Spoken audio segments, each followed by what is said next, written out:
그럼 다음에는 존경하는 김도읍 의원님 질의해 주시기 바랍니다. 예, 후보자님 수고 많으십니다. 네. 우리 이양수 의원께서 화재 현장에서의 기념사 촬영에 대해서는 문제 제기한 것이 이것이죠. 후보자께서 장관 시절에 위기나 재난에 대한 상황 인식이 부족하다, 피해 국민들과의 공감 능력이 부족하다는 걸 질타를 하는 것이죠. 예, 제가 그 부분에 대해서는 예, 거기에 대해서 민주당 의원 두 분이 후보자를 두둔을 하고 나섰었어요.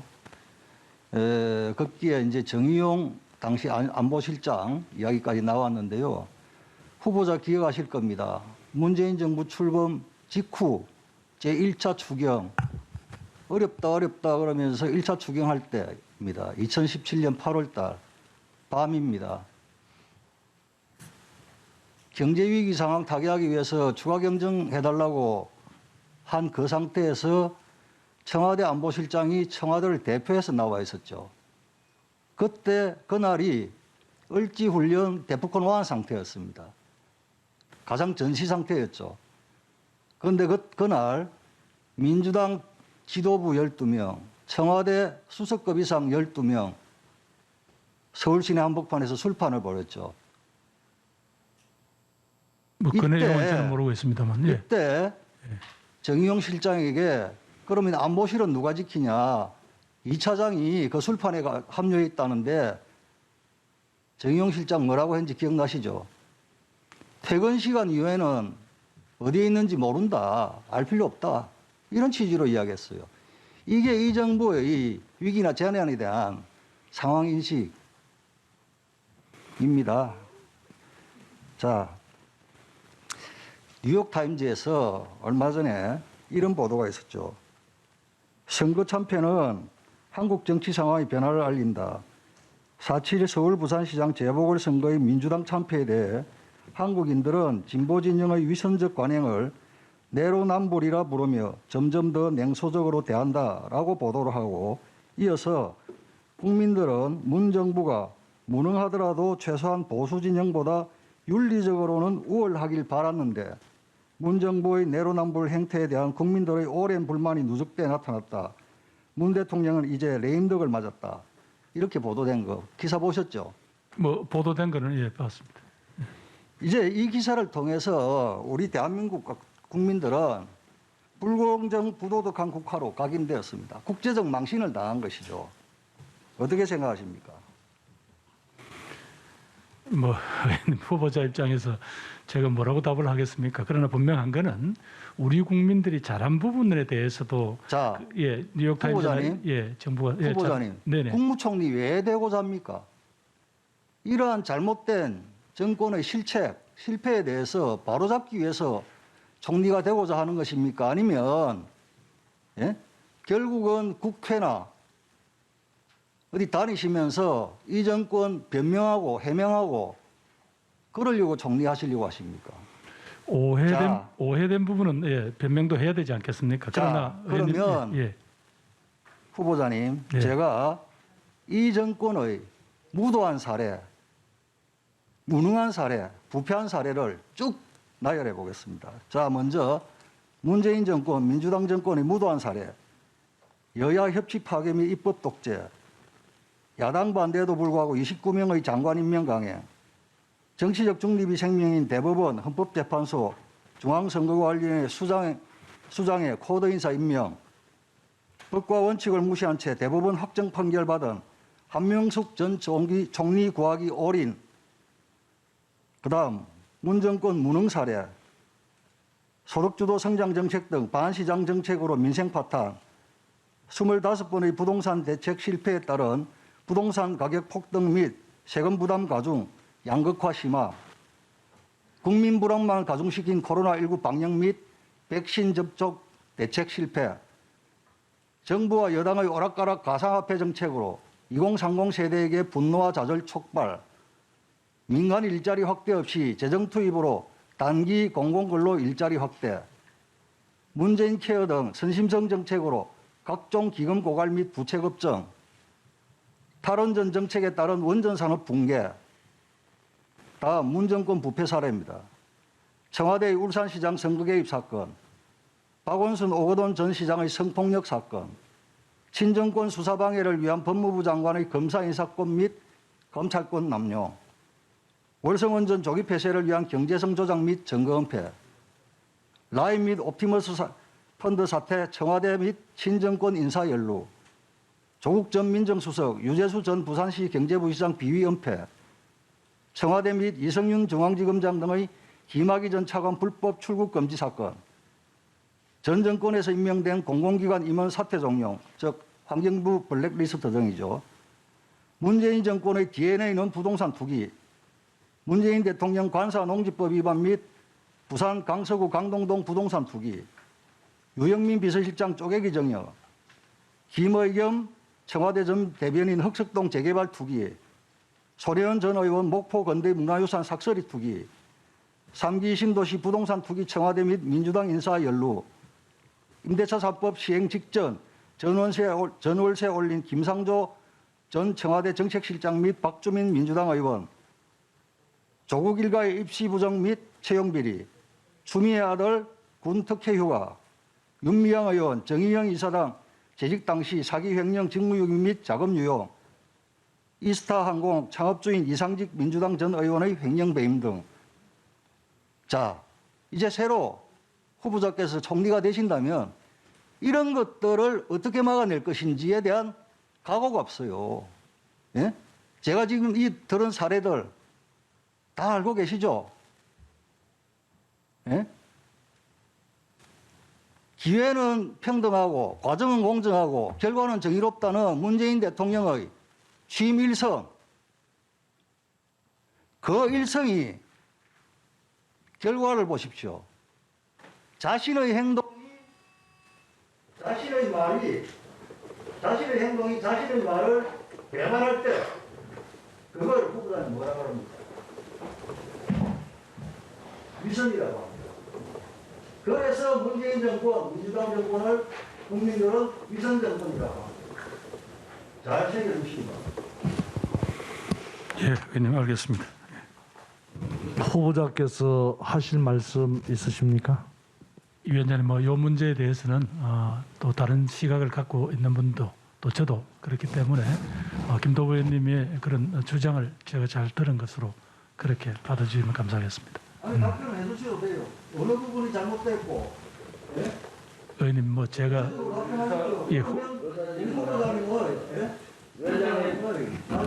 예, 장소죠. 제가 네. 후보자 입장에서 어떻게 뭐 그런 내용들을 다 말씀을 드리겠습니까? 그러나 의원님께서 국민들이 오해하고 있는 부분들이 있다면 또 뭐 그 부분은 또 오해를 풀도록 하고요. 또 부족한 부분이 있다면 분명히 국민들의 기대 수준까지 못 간 부분에 대해서는 어떻게든 국민의 기대 수준을 쫓아갈 수 있도록 그런 노력을 하겠다는 말씀을 드립니다. 김병조 의원님 의사진행 발언 하시겠어요? 네, 간단하게 하십시오. 아니 여기가 국무총리 청문회장입니까? 정쟁회장입니까? 지금 국무총리 후보자의 자질과 능력을 검증하는 것과는 무관하게 모든 발언을 정쟁으로 하고 있습니다. 우리 청문회 위원들이 저는 여기 앉아있기가 너무 부끄럽습니다. 국민들은 국무총리 후보자의 능력과 검증과 자질을 정확히 하기를 원합니다. 그걸 듣고 싶어 합니다. 여기까지 정쟁회장으로 몰고 가서 되겠습니까? 부끄러운지 아십시오. 자, 이제 그만하십시오. 네, 네, 김도우 의원, 네, 한 분만 더 의사진행 발언 받고, 네, 그만하겠습니다. 네. 자, 제가 이양수 의원에 대해서도 김병조 의원 말씀하신 거 제가 참았습니다. 이번 청문회를 준비하면서 어떤 일이 있었는지는 국민들께서 다 아십니다. 음성 영상을 활용하자고 할 때 민주당 간사께서 사전에 그 내용을 확인하자. 그래서 민주당이 오케이 하면 활용하도록 한다. 이게 사전검열입니다. 그리고 첫 전체 회의에서 김병조 의원 뭐라고 하셨습니까? 사생활 침해 운운하면서 의원들 발언에 대해서 족쇄를 재갈을 물리려고 시도를 하였습니다. 오늘 또 그 말씀을 하셨죠. 자, 발언 취지를 처음부터 끝까지 잘 들으세요, 김병조 의원. 예? 이러한 무능하고 무도하고 부패한 정권의 실정, 실책에 대해서 후보자 어떻게 생각하는지, 총리가 되면 이런 부분에 대해서 어떻게 시정할 것인지에 대한 각오가 없다, 모두 발언해서 그걸 지적한 겁니다. 이게 자질과 능력에 대해서 지적을 한 거예요. 자, 왜 이제 매번 의원들 질의에 대해서 마무리합시다. 평가를 하시고 네. 예? 자, 그러면 그만하세요. 서 의원님. 그만하세요. 김도곤. 자, 그만하세요. 김 의원 이제 그만합시다. 충분히 여사가 전달이 된 것 같습니다. 자, 그러면 의사 진행 발언 마치고 마지막으로 우리 박찬대 위원님 말씀해 주시기 바랍니다. 예, 저는 의사 진행 발언은 아니고요. 예. 김도욱 간사님 말씀하신 부분이 있어가지고 좀 간략하게 지적을 하겠습니다. 여당 이거는 시간 빼주세요. 이거는 지금 예. 아니 주질의를 이렇게 해주시기 바랍니다. 아니 저도 한 말씀 아까 관련된 얘기를 하셨기 때문에 의사 진행 발언은 아까 두 분으로서 예. 마무리를 했습니다. 그래서 아니, 주질의 시간을 활용을 해서 말씀을 하셔도 해주시기 바랍니다. 아니 저도 한 말씀 드리겠습니다. 그럼 이거는 시간을 아까 처음부터 돌려서 합시다. 자, 돌려주시고요. 7분 드릴 테니까 예. 주질의를 하세요. 아니 주질의가 아니라 아까 그 협상 과정과 관련된 얘기를 일방적으로 얘기를 하셨는데 제가 그럼 그분을 좀 말씀을 좀 드려요. 그거 다 서로가 다 잘 알고 있는 거 아닙니까? 예. 일단 한 말. 이제 시간을 좀. 아니 그게 아니라 이거는 제 신상과 관련된 부분에 대해서 김도욱 간사님이 말씀하셨기 때문에 간단하게 말씀을 드려야 돼요. 무슨 얘기냐면 동영상 송출과 관련해 가지고 자꾸 사전 검열을 요청하고 시간 좀 끊어주세요. 뭐 하는 겁니까? 위원장이 지금 사회권 이제 위원장님 이거는 제가 간사 아닙니까? 협상 과정과 관련해서 지금 계속 저희가 어떤 말씀도 안 드렸는데 계속 이 부분 관련해가지고 사전 검열을 자꾸 운운하시는 자, 우리 되지 않겠습니까? 인사청문회 본연의 목적을 수행할 수 있도록 말하자면은 국무총리 후보자에 대한 자질과 도덕성 검증에 치중할 수 있도록 여러분 협조해 주시기 바랍니다. 그럼 7분부터 다시 주시죠. 그래, 네, 7분부터 다시 합시다. 네. 제가 발언할 때 자, 주질의 하시면서 예. 진행해 주시기 바랍니다. 하시는 거 아닙니까? 7분, 1분씩 몇 번 주시는 겁니까? 아니 지금 예. 자, 민주당 간사 박찬대입니다. 예. 과거에 우리가 저 인사청문 계획서를 작성을 할 때요. 다만 음향 출력에 대해서는 원칙적으로 허용하지 아니하되 사전에 각 교섭단체 간사 간의 양해나 위원장의 허가를 받은 경우에는 가능하다라고 하는 것이 일반적인 관례였어요. 그러니까 동영상을 틀고 거기서 음향과 음성을 송출하기 위해서는 과거의 관례대로 사전 교섭단체 간사 간의 양해나 위원장의 허가를 받은 경우에 가능하다라고 하는 부분에 대해서 당연히 협상을 해야 되지 않겠습니까? 첫사례니까. 근데 갑자기 협상을 중단하고 나가서 기자회견을 하고 사전에 검열한다고 일방적으로 얘기했지만 저희가 거기에 대해서 답변 드리지 않았던 이유는 뭐냐면 원만하게 인사청문 일정 안에서 인사청문이 진행되게끔 하기 위해 가지고 참은 거거든요. 이 얘기를 벌써 몇 번째 진행하고 계세요. 그 부분에 대해서 제가 분명하게 말씀을 드릴 거고요. 이것 때문에 지금 1분이라는 시간을 소비한다는 게 국민 앞에서 정말 죄송합니다. 그리고 한 말씀 더 드릴게요. 아까 그 고성 산불 관련된 이야기가 나왔는데 뭐 여러 가지 관점의 차이는 있겠지만 그 당시 운영위원회가 열리고 있을 때 그 운영위원회 내에서 사실 정쟁이 벌어졌죠. 예, 컨트롤 타워에 해당되고 있는 정의용 안보실장이 그 자리에서 2시간 넘게 이석을 하지 못하고 있었어요. 그런데도 불구하고 제가 존경하는 이양수 의원님은 지역의 그 현상을 보고 회의에 참석하지 않고 그 현장에 안타까운 마음으로 가신 거 아니겠습니까? 김부겸 우리 후보자께서도 행안부 장관 마지막 임기인데 그때 이 취임식을 하지 못하는 상황에서 고성으로 달려간 마음은 무엇이겠습니까? 재난 앞에서 여야가 따로 있지 않고 고통받고 있는 국민 앞에서 다 그 마음 동일한 마음이라고 저는 생각이 되거든요. 이양수 의원님이 이석을 허락받지 못한 상태지만 그거 무시하고 자기 지역구에 가서 고통받고 있는 주민들과 함께하고자 하는 마음이나 마지막 행안부 장관의 임기 동안 강원도 고성에 가가지고 한 그 마음이 어찌 차이가 있겠어요. 여당은 그런 마음이고 야당은 그렇지 않은 마음입니까? 야당도 그런 마음이고 여당도 그런 마음이라고 생각이 됩니다. 지금 코로나로 인해서 많은 사람들이 재난이라고 이야기하고 있어요. 이 재난 앞에서 여야가 따로 있을 수 있겠습니까?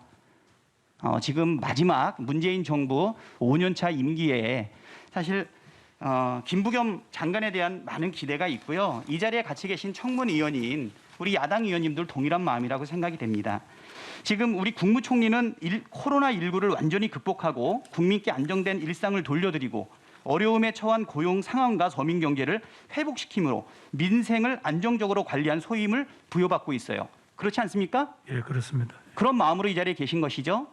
네. 또 문재인 정부 5년 차에 들어와서 국민께 약속드린 국정과제를 완수하고 개혁 성과를 성공적으로 안착시킴으로 공정하고 정의로운 나라 구현이라는 국민의 여망을 이루어야 되는 막중한 책임 가지고 계시죠. 예, 뭐 국회에서 동의를 해주신다면 그런 마음으로 열심히 그런 마음으로 그 자리에 계신 거 아니겠습니까? 또한 아까 말씀하셨지만 4.7 재보궐 선거에서 국민의 요구를 겸허하게 받아들이고 LH 사태로 촉발된 부동산 부패에 대해서 국민적 눈높이에 맞게 혁신해야 되지 않겠습니까? 미래 세대인 청년의 위기, 정치적, 사회적 갈등, 분열, 대외관계의 불확실성 등을 해소하고 해결하기 위한 중차대한 상황에 사실 김부겸 후보자가 이 자리에 계신 겁니다. 지금 재난 앞에서 과거의 일을 이야기하는 거 조목조목 맞지만 이거를 정쟁으로 가지 말고 국민들 모두 앞에서 재난 앞에서 여야가 힘을 합쳐서 마지막으로 임명되는 문재인 정부의 마지막 총리인 김부겸 우리 후보자에 대한 정책 검증 능력을 살펴봐야 되지 않을까 싶습니다. 물론 도덕성도 같이 살펴봐야 되겠죠. 저는 그 4.7 재보궐 선거에 있어가지고 우리 민주당이 국민으로부터 크게 혼난 것은 나는 겸허하게 받아들여야 된다고 생각을 합니다.